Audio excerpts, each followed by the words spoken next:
Welcome everyone to Black Ops Aviation. I'm Chad. You want to know an easy way to spot an amateur applicator who shouldn't really be doing the job? Watch what they do when the wind picks up. A lazy operator will simply continue spraying to get those acres done.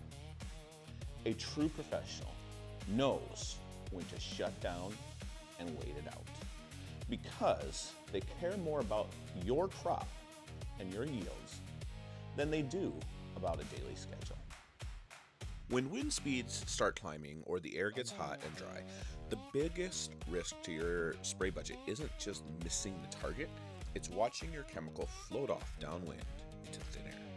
Trying to push through bad weather doesn't just waste good product, it leaves big unprotected gaps in your crop while opening you up to drift issues.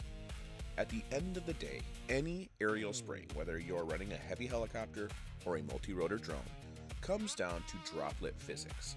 Every nozzle you choose, every pound of pressure, and every mile an hour you fly directly changes your droplet size.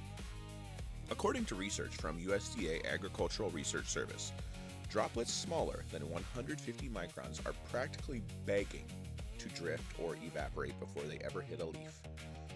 But on the flip side, if your droplets are too big, over 400 microns, they don't stay on the foliage. They just bounce off the crop and roll straight into the dirt. Precision calibration is what locks in that sweet spot where product actually sticks. And look, it's easy to assume drones are only good for tight corners or dodging tree lines, but they bring a ton of value to wide open flat ground too. Whether you're flying an open quarter section or tight boundary lines, modern drones give you rock solid altitude control, tight swath overlap, and absolute zero ground compaction across every square foot.